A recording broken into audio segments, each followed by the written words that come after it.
I want to preface this by saying that I'm not the kind of person who believes in ghosts. I don't buy into paranormal TV shows or YouTube spirit hunters with their gadgets and jump scares. I've always thought of myself as grounded, maybe even a little boring. But something happened to me on Highway 152 near Pacheco Pass that I haven't been able to explain. And the more time passes, the more I wonder if I was just unlucky enough to stumble onto something I wasn't supposed to see. This was late September of last year, right around the time the air was finally starting to cool after another brutal Central Valley summer. I work in logistics, nothing exciting, and at the time my job had me driving across California constantly. That night I was headed west toward Gilroy after a drop-off in Los Banos. It was about 11:30 p.m., maybe closer to midnight, and the sky was so clear you could see the stars. The kind of night where the darkness doesn't feel suffocating but wide open, like the world stretches out forever. I'd taken Highway 152 plenty of times. Anyone who drives that route knows it's not exactly the safest road. There's a reason locals call it Blood Alley. The lanes are narrow, winding, and drivers barrel down them at insane speeds. I've seen more than a few wrecks over the years. Cars folded in half, pickup trucks nose down in ditches, emergency lights painting the asphalt red. But I was comfortable enough with the route, and that night the traffic was light. I remember feeling tired but not exhausted. I'd had coffee at a truck stop earlier and rolled the windows down to let the cool air keep me sharp. The road hummed under my tires, and the radio was tuned low, some late-night talk show about baseball trades that I wasn't really listening to. For a while, it was just me, the highway, and the night. Somewhere around the turnoff for Dinosaur Point, I noticed headlights in my rearview mirror. Not unusual. Plenty of truckers and late-night commuters use the route. What struck me, though, was how quickly the lights closed in. One moment they were distant, the next, they were practically riding my bumper. I muttered something under my breath, tightened my grip on the wheel, and kept my speed steady. But then I realized something odd. The lights weren't moving like a normal car's would. There was no sway, no bounce over the uneven pavement. They just stayed fixed in the mirror, perfectly level, like they weren't headlights at all but two orbs of light locked onto me. I squinted, trying to make out the vehicle, but it was too dark behind me. About a mile later, the lights were simply gone. Not fading back, not turning off at an exit, just gone like someone had flipped a switch. The sudden absence of them made my stomach clench. I flicked the mirror up, muttering, "Weird," to myself, and tried to shrug it off. But the unease stayed with me. I kept driving, telling myself not to think about it, and eventually pulled off near a small turnout. I wanted to stretch my legs, maybe splash some water on my face before the final push into Gilroy. The turnout was one of those gravel patches with just enough room for a couple cars to stop. There was no one else there, just me and the chirping of crickets in the brush. The air smelled faintly of dust and eucalyptus. When I stepped out, the cool night hit me harder than I expected, and I shivered. I leaned against the car, lit a cigarette, something I only ever do on the road, and looked up at the stars. For a moment, it was peaceful. Then I heard it. The sound was faint at first, like the shuffle of footsteps on gravel. My first thought was that another driver had pulled in without me noticing. But when I glanced around, the turnout was still empty. The sound continued, though, slow, deliberate crunches of gravel, like someone pacing just outside the reach of the headlights. "Hello?" I called out. My voice sounded too loud in the stillness. No answer. The cigarette burned down to my fingers before I realized I'd been standing frozen, listening. I dropped it, crushed it under my shoe, and decided it was time to get back in the car. That's when I saw him. He was standing in the middle of the highway, maybe 50 feet away, directly in the glow of my headlights. A man, tall, pale, and motionless. His arms hung at his sides, but they didn't look right. They seemed too long, like his elbows bent lower than they should, his hands almost brushing his knees. His face was indistinct, washed out by the glare, but I swear I could see his mouth hanging open as if mid-scream. My heart slammed against my ribs. I blinked hard, rubbed my eyes, convinced I was just tired and seeing things. But when I looked again, he was still there. I scrambled into the driver's seat, locked the doors, and started the engine. The figure didn't move, didn't flinch at the sound. I gripped the wheel and muttered to myself, "It's just some guy messing around." But even as I said it, I didn't believe it. I pulled out onto the highway, half expecting to drive straight through him. But as my headlights swept over the spot, the road was empty. No man, no footprints, nothing. Just asphalt stretching into the dark. I drove the rest of the way to Gilroy with the radio blasting, every muscle in my body tense. By the time I reached my motel, I'd convinced myself it was just fatigue messing with my head. A trick of the light, maybe. Nothing more. That would have been easier to accept if not for what happened the next morning. I checked out of the motel, grabbed coffee, and started back east. Somewhere near the same stretch of highway, I saw flashing lights up ahead. A crash. 2 cars had collided head-on, their metal twisted and smoking. The paramedics were already there, pulling bodies from the wreckage. I slowed down as I passed, my stomach in knots. For a split second, I thought I saw him again, standing at the edge of the scene, watching silently as the EMTs worked. Same, pale figure, same dangling arms. When I blinked, he was gone. I don't drive Highway 152 at night anymore. I take the longer routes, the slower roads. People tell me I'm being paranoid, that it's just a dangerous stretch of highway with too many accidents, and maybe they're right. But every time I think back to that pale figure standing in the road, I feel the same cold dread creeping up my spine. And I can't shake the thought that maybe he isn't just a ghost. Maybe he's something older, something that waits for drivers to stop, watches them from the dark, and feeds on the wrecks that follow. Maybe next time, he won't just watch. I stayed at the Roosevelt Hotel in Hollywood 2 years ago, in November of 2022. It wasn't supposed to be anything unusual. I was in Los Angeles for work, a 3-day conference downtown, and by the time I booked, the convention center hotels were sold out. A friend recommended the Roosevelt. Old Hollywood charm, she said. Marilyn Monroe stayed there, it's iconic. I didn't think much of it except that it was a little pricier than I wanted, but still manageable. When I pulled up, the sun had just gone down. It was a Tuesday, maybe 6:15 p.m., and the boulevard was lit in that gaudy neon way that makes Hollywood feel like it's trying too hard. The air was chilly for LA, mid-50s, and the sidewalk smelled faintly of roasted peanuts from a cart near the theater. The hotel looked grand in the way old things look grand when you squint past the cracks.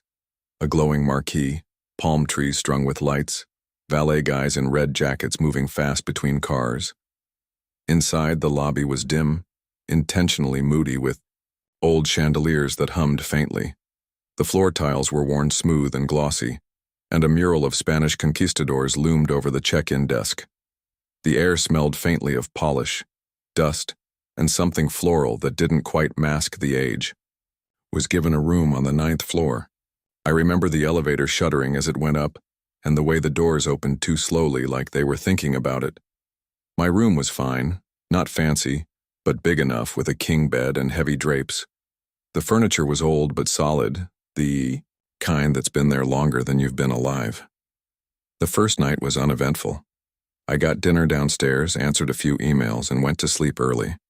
The mattress was firm, the room was quiet, and I didn't stir until morning. The second night was when things began. It was late, maybe just after midnight. I'd been out with coworkers at a bar down the street, and I came back a little buzzed. The hallway was long and mostly dark except for little sconces that flickered.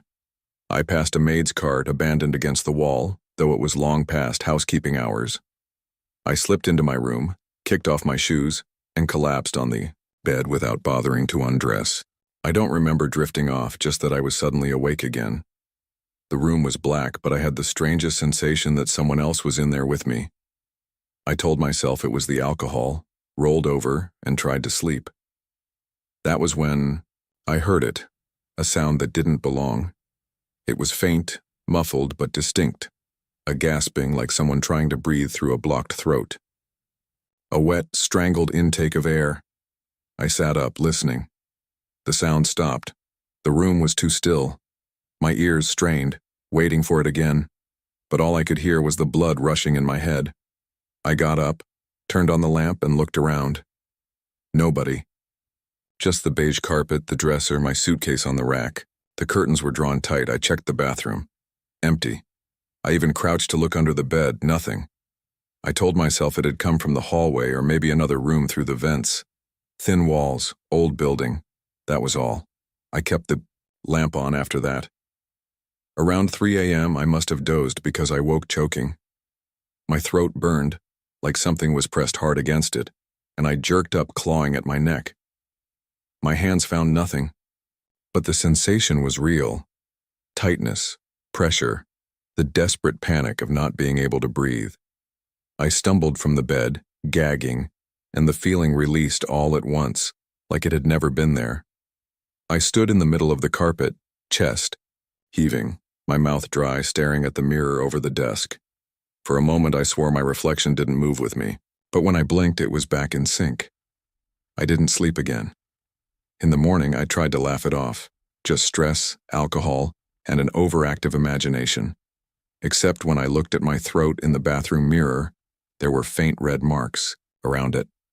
Not scratches, but bands, as if something invisible had cinched tight and let go.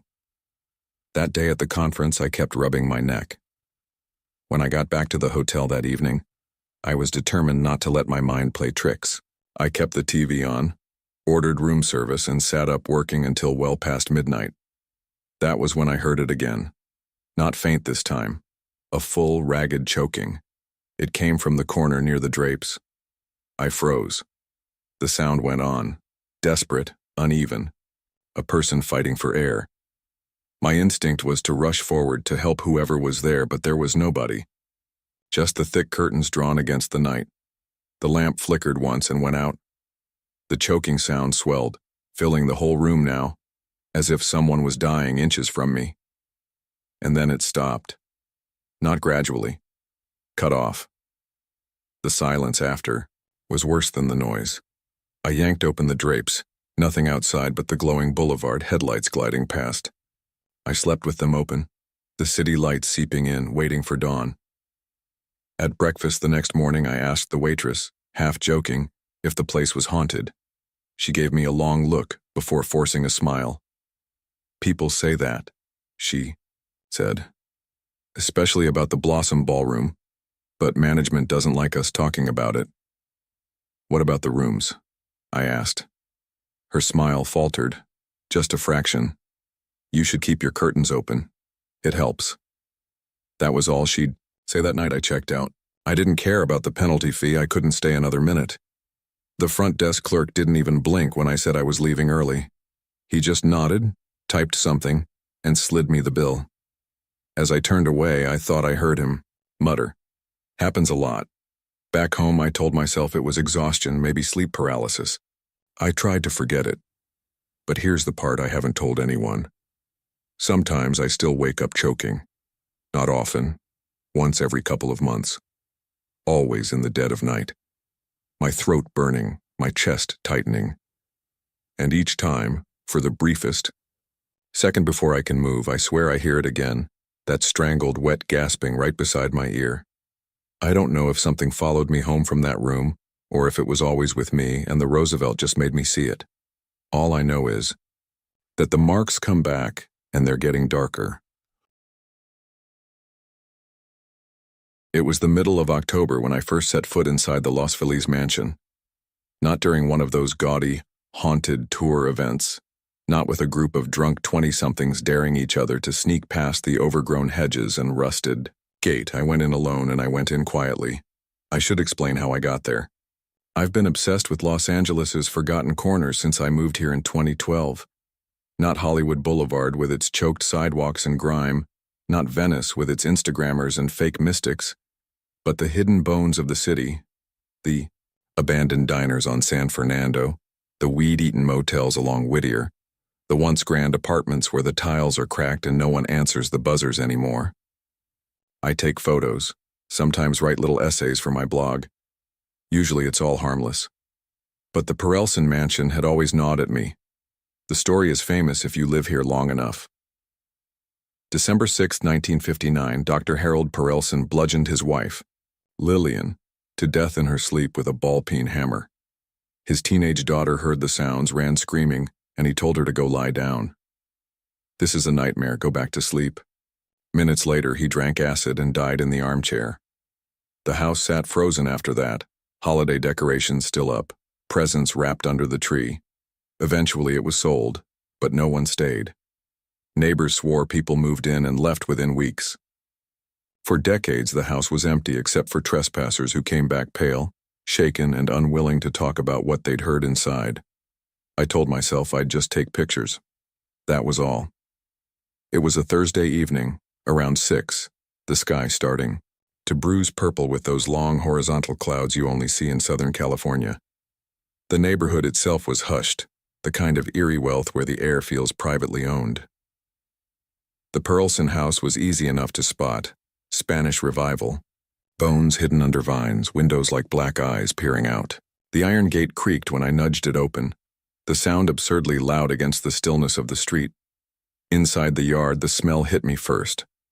Old leaves, damp rot, but layered with something metallic, faint like rust or blood that had been washed away but not forgotten. I found a side door already jimmied open, probably from kids or vandals, and slipped in. My sneakers made no sound on the tile, though I swear I could hear the faint clicking of someone else's heels ahead of me. The first thing that struck me was how intact it all was. Not pristine exactly, but frozen. A yellowed lampshade leaned at an angle as if someone had just gotten up. The wallpaper curled back in spots showing the plaster, but family portraits were still nailed to the walls. On the mantel, a set of dusty stockings hung limp, each embroidered with a name: Harold, Lillian, Judy, Joel, Debbie. I was careful. I'd been in abandoned houses before, and they always carry the same fragile silence, like the whole place is, holding its breath. I took a photo of the stockings, another of the staircase curling upward. My camera shutter echoed far louder than it should have. Then I heard it. A dragging sound upstairs. Slow, deliberate, like something metal scraping across wood. I froze. Every instinct in me screamed to leave, but the sound stopped as quickly as it had started. The silence afterward felt heavier, almost alive. I whispered to myself, "It's the pipes. It's just the pipes." But pipes don't sound like that. I edged toward the staircase. Halfway up, I noticed the family portrait again, this time from an angle where I could see Harold's eyes. In every reproduction online, he just looked like any stern 1950s father. But in that dim hallway, the glass over the portrait seemed to glint, and his face looked wrong. Like the corners of his mouth had been stretched downward, caught in a silent scream. I told myself it was the light, just the light. Upstairs smelled different, stronger. Old iron, wet wood, something chemical still clinging after all these years.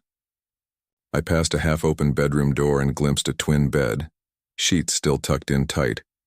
A doll slumped against the pillow with its porcelain face cracked down the middle. The dragging sound came again, directly above me now. I forced myself down the hall, camera shaking in my hands. At the far end, I found the master bedroom. The bed frame was still there, stripped bare except for the faded outline of where a mattress had once sat. The walls were yellowed, a dark patch blooming near the headboard. I don't remember deciding to step inside, but I did, and as soon as I crossed the threshold, the air dropped. Not like a draft, not like the AC kicking on. It was the kind of cold that needles into your bones. That's when I heard it. A wet, rattling inhale. I spun, camera flashing automatically, and for a split second the room lit up. In that frozen flash, I swear I saw a man sitting in the corner chair, his posture too stiff, his face slack but twisted, a ball-peen hammer dangling loose in his right hand. His eyes locked on me. Then the light was gone, and the chair was empty. I didn't wait to take another photo. I bolted down the hall, the sound of footsteps pounding the floorboards behind me, though I was certain I was alone. At the top of the stairs, I felt something slam hard into my shoulder, spinning me sideways. My hand scraped against the wall, leaving blood on the peeling wallpaper. I stumbled the rest of the way down, not daring to look back. The whole house groaned then, like every nail and beam had exhaled at once. I don't remember crossing the yard, only that I suddenly found myself outside on the cracked driveway, lungs burning, the gate swinging wide behind me, though I hadn't touched it. Neighbors say no one stays long in that house. I believe it now. Because even weeks later, when I developed the photos, I found something I can't explain. In the shot of the mantel, where the stockings hang, there's a figure reflected in the dark window beside it. Not me. The shoulders are too broad, the head tilted at an impossible angle. And in the reflection just above the shape's head, you can see the faint outline of something small dangling, like a child's stocking swaying in air that shouldn't be moving. I deleted every picture after that, but sometimes late at night when the city goes quiet and the air outside feels too still, I hear it again. That faint, deliberate dragging sound, metal against wood, somewhere upstairs, waiting. It was the fall of 2019 when I decided to hike out to Devil's Gate Dam. I had lived in Pasadena most of my life, and like anyone local, I knew about the stories. People said the place had a bad history, that the jagged rocks along the spillway formed the face of a devil when the light hit them right. Older folks whispered about kids who went missing in the 50s, about Jack Parsons and his strange occult experiments nearby, about voices that carried in the tunnels under the dam. But to me, it was just another piece of local folklore. Creepy, sure, but nothing more than exaggerated campfire tales. That day, September 28th, started ordinary. It was one of those clear Southern California afternoons where the air feels dry enough to crack your lips. The sun hung low and golden, the kind of late-day light that throws long shadows across the San Gabriel Mountains. I parked my car off Oak Grove Drive near the golf course and followed the trail down into the Arroyo Seco. The dam rose out of the landscape like some relic of a forgotten civilization. Massive slabs of weather-stained concrete, framed by walls of sandstone and brush. I remember the smell. Sun-baked earth mixed with the faint metallic tang of stagnant water pooling at the base. I had no reason to be there other than curiosity. I had been reading about the missing children, the ones who disappeared without a trace. Donald Baker, Brenda Howell, and others. Some claimed they were abducted by a drifter. Some swore the tunnels swallowed them. I didn't buy into either theory, but I figured I'd walk around, take some photos, maybe see if the place carried any of that oppressive energy people talked about. At first, nothing felt strange. The air was hot, cicadas buzzing somewhere in the chaparral. A few crows sat on the rocks, calling out like hecklers as I climbed down toward the spillway. The graffiti on the concrete looked old, faded tags overlapping pentagrams, names, dates. Most of it was nonsense, the kind of edgy stuff bored kids leave behind. But there were fresher marks too, small chalk drawings of stick figures holding hands.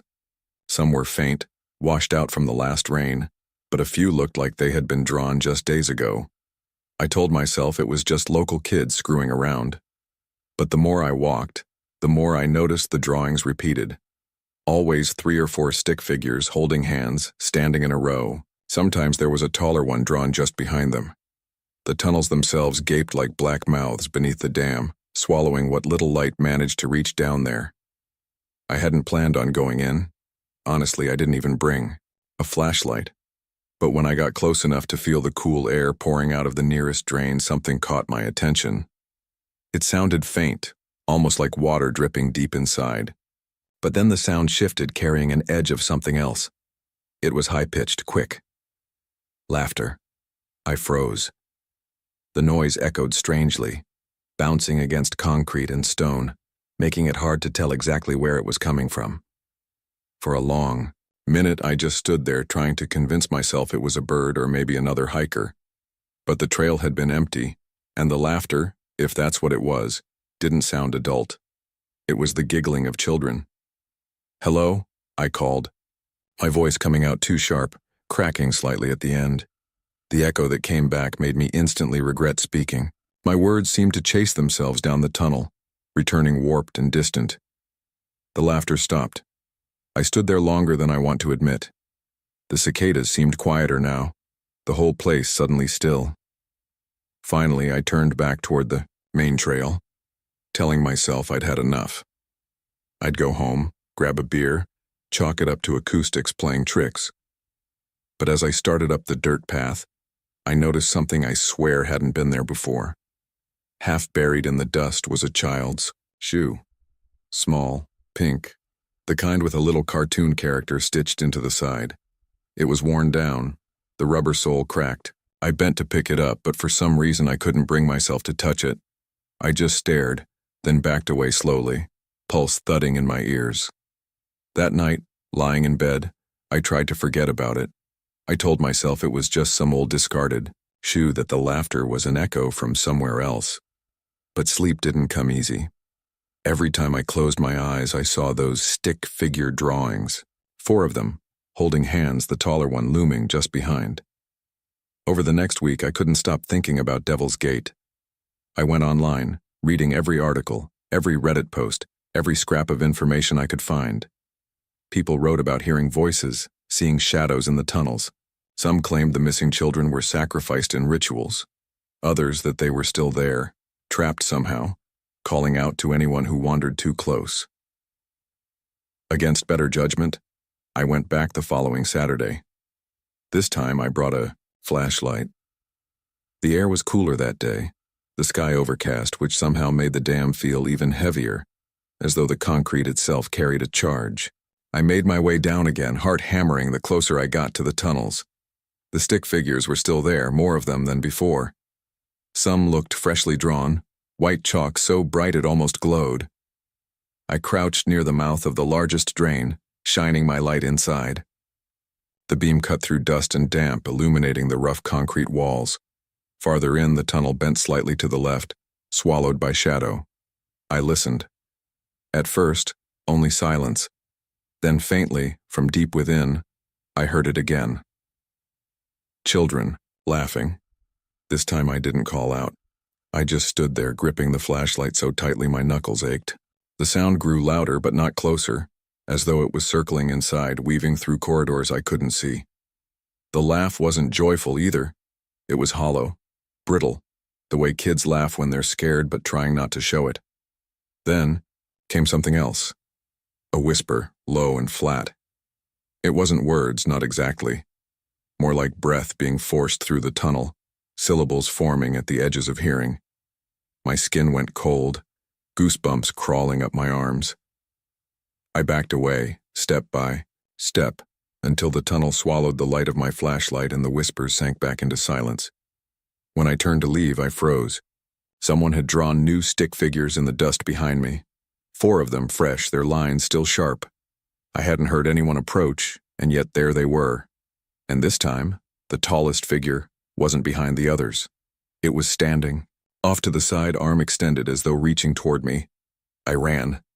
I didn't stop until I was back at my car, lungs burning, hands shaking so badly I could barely get the key in the ignition. Driving home, I kept checking the rearview mirror, half convinced I'd see that tall stick figure sitting in the back seat. That night, I left the shoe on my front porch. I don't know why. Maybe to convince myself it wasn't following me. When I woke the next morning, the shoe was gone. In its place was a faint chalk drawing, 4 figures holding hands, traced in white dust across my welcome mat. I haven't gone back to Devil's Gate Dam since. I moved apartments a few months later. But sometimes, late at night, when the neighborhood is quiet, I swear I hear it. Again, that brittle laughter echoing faintly from somewhere just beyond the walls. And sometimes when I close my eyes, I see the drawings. Not 4 figures anymore. 5. The 5th is always taller, and it's always reaching for me. It was the second week of October 2019 when I first saw her. I remember the date exactly because it was the day after my uncle's funeral, and I had driven up from Los Angeles to San Jose on almost no sleep. The drive along the 101 had been long and uneventful until I decided, stupidly, to take El Camino Real instead of sticking to the freeway. I'd been telling myself I wanted to see more of the old California, the parts that still felt alive with history, but the truth was I Didn't want to sit in bumper-to-bumper traffic with my own thoughts pressing in on me. It was just past 7 p.m. when I got onto El Camino near Santa Clara. The sky had that orange haze you only get in California fall evenings, the light bleeding through a layer of smog and wildfire smoke drifting down from Napa. The air smelled, faintly, of burnt wood, and the heat from the asphalt hadn't quite let go yet. My rental car's AC made a low whistle, the kind that gets under your skin if you drive too long without music. I rolled the windows down halfway to breathe in something real, and that's when I noticed her. She was walking barefoot along the shoulder of the road, her long white dress brushing against her ankles. At first I thought she was just some homeless woman. You see people like that all the time out here, wandering, lost, half in another world. But there was something wrong about the way she moved. Not staggering, not drunk. Slow, deliberate steps, like each one carried the weight of a ritual. I slowed the car, instinct maybe, or morbid curiosity. As I got closer, I saw she was crying, her face tilted down so her dark hair veiled her features. My stomach tightened. She didn't belong there. Nobody walks that stretch of El Camino after dark. Against every ounce of common sense, I rolled down my window the rest of the way as I pulled up beside her. "Hey, are you okay?" I asked, leaning over the passenger seat. My voice sounded too loud, bouncing against the low drone of traffic behind me. She stopped walking. Didn't look at me, didn't answer, just went still in a way that made the hair on my arms lift. Then, as if she'd heard some cue I hadn't, she turned her head toward me. And I swear to you, her eyes weren't there. Just black hollows, dark as tar, streaked with something wet that glistened under the last shred of daylight. I gasped and jerked back in my seat so hard I nearly swerved into the lane. My tires screeched as I pulled forward, heart hammering, vision blurring from the adrenaline spike. In the rearview mirror, I saw her step off the shoulder and into the road, the white fabric of her dress glowing in the oncoming headlights. The driver behind me honked, swerved, and when I glanced back again, she was gone. Just gone. I didn't tell anyone. Who would believe me? I spent that night in my hotel room staring at the popcorn ceiling, replaying the scene over and over. My rational brain tried to file it away as exhaustion, grief, maybe even a hallucination brought on by the stress of the funeral. I almost convinced myself until it happened again. 2 nights later, I was heading back down El Camino after visiting a friend in Palo Alto. Different stretch of road, same hour, same pale glow of twilight. And there she was again. This time, I didn't slow down. I gripped the wheel so tight my knuckles ached and kept my eyes locked on the lanes ahead. But even at 45 miles an hour, I saw enough. She was standing perfectly still at the edge of the sidewalk, facing the traffic. Not walking, not crying, just waiting. And as I passed, her head snapped toward me so fast it was like her neck should have broken. Her hollow sockets locked onto me through the glass, and I swear I felt the temperature inside my car drop 10 degrees in a single second. I drove until I hit Mountain View before pulling off, shaking so hard I could barely shift the gear into park. My hands smelled faintly metallic, like I'd been holding coins. I sat there parked in a strip mall lot, staring at nothing for nearly half an hour before I worked up the courage to keep driving. I tried to avoid El Camino after that. But it cuts through everything out here, a thread tying together city after city. You can't live in the Bay Area without touching it at some point. And every time I did, every single time I saw her. Sometimes walking, sometimes standing. Once I saw her kneeling in the middle of a crosswalk, her long hair spread around her shoulders. And the car ahead of me passed right through her like she wasn't there at all. I started researching. Old mission records, local legends, police reports. The woman in white on El Camino isn't new. She's been seen for decades. Some say she's the spirit of a woman who died giving birth in one of the missions. Others say she's mourning the thousands of indigenous people who were enslaved, tortured, buried nameless under the foundations of the churches. I even found a thread buried on some forgotten forum where a man claimed he'd picked her up once years ago. He said she got into his car without a word, her wet hair dripping onto the seat, and when he tried to drop her off, she vanished. His car was later found on the side of the road, engine running, door open, no trace of him. I want to say I don't believe that part. But here's the thing. I don't drive at night anymore. Not if I can help it. because the last time I saw her was in March of 2020, just before the pandemic shut everything down. I was driving home late from a work event, too tired to take the freeway, and there she was, standing directly in the middle of the road this time. I slammed the brakes so hard the car skidded sideways. She didn't move, didn't flinch. Her dress fluttered in the wind, and her arms slowly raised, palms open as if reaching for me. My headlights illuminated her face in full, and I saw that her tears weren't blood, not exactly. They were darker, thicker, like oil seeping from a wound in the earth itself. I blinked, and she was gone. My car idled in the middle of El Camino, empty road stretching in both directions. When I got home, my front door was wide open. I live alone. Nothing was stolen. Nothing was out of place. Except for one thing. On my kitchen counter sat a single white feather, damp to the touch, with the faint smell of smoke clinging to it. I locked every window, every door, and didn't sleep that night. I haven't told this story until now because putting it into words makes it too real. But I can't keep it inside anymore, because last week, for the first time in years, I drove down El Camino in the daylight, thinking it would be safe. And there she was, standing in broad afternoon sun, her face turned away this time.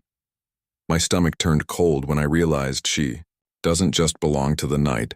I don't know what she wants or why she shows herself to me. I only know that every time I see her, she's closer to my lane. And sooner or later, I think she's going to get in.